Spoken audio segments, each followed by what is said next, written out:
Pertama ke Bang Ahmad nih, sebagai yang sudah ditetapkan tersangka dan sudah menjalani pemeriksaan, apakah wacana RJ ini, restoratif justice, bisa menjadi salah satu pertimbangan untuk Solusi begitu ya, untuk diwujudkan? Ya, bismillahirrahmanirrahim.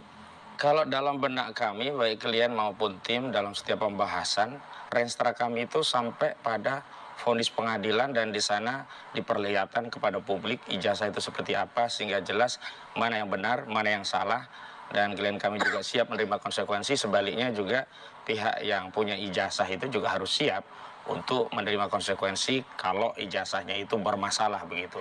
Namun belakangan memang tadi ada restoratif justice menjadi sebuah wacana begitu. Tapi sebenarnya bukan wacana baru. Karena sejak pertama kali Saudara Joko Widodo membuat laporan, kuasa hukumnya juga sudah menyampaikan pesan bahwa Saudara Joko Widodo bertanya apakah dalam perjalanannya laporan itu bisa dicabut.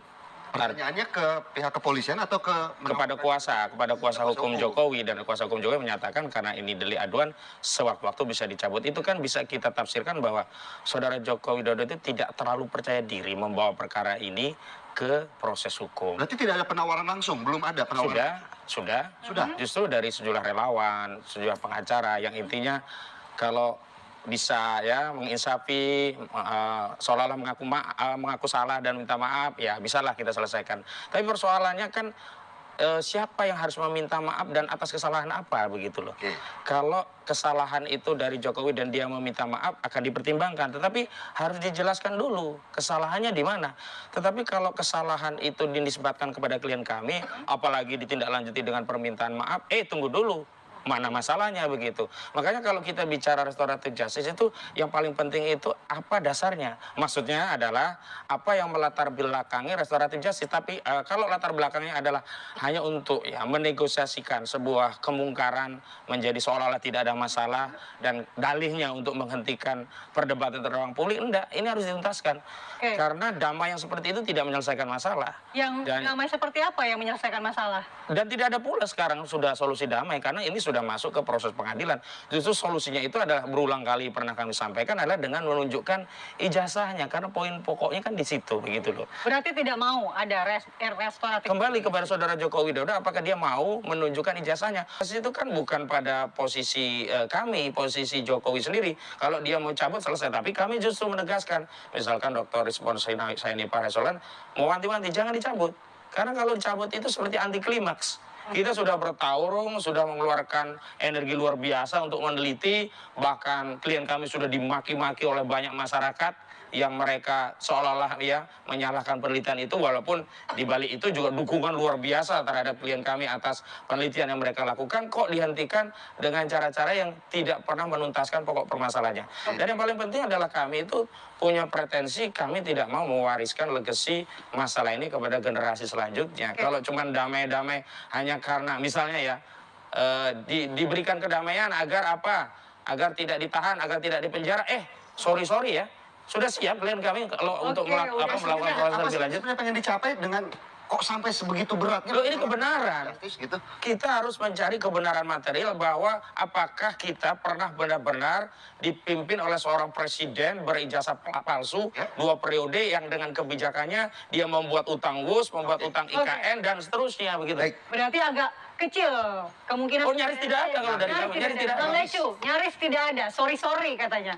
Ya memang kita juga tidak ada pintu maaf ya. Artinya ini kan sudah dalam proses penetapan tersangka yang dilakukan oleh Polda Metro Jaya terkait dengan barang bukti yang dikumpulkan itu sudah 700. Terhadap pengumpulan barang bukti itu kan sudah ditempuh waktu selama 7 bulan, ya kan? Kami selaku salah satu pelapor juga artinya kan berharap ini masuk ke meja hijau atau pengadilan. Karena kenapa? Kita akan membuktikan di sana memang faktanya ijazah itu adalah ijazah asli.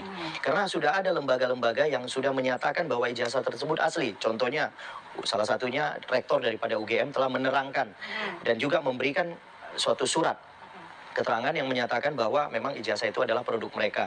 Yang kedua adalah pihak Bareskrim ketika dipinjamkan sebelumnya waktu laporan TPOA itu dipinjamkan oleh Pak Jokowi untuk di lapor itu, artinya juga pihak daripada Mabes Polri itu sudah menerangkan bahwa ijazah itu identik dengan yang lainnya kan gitu kan.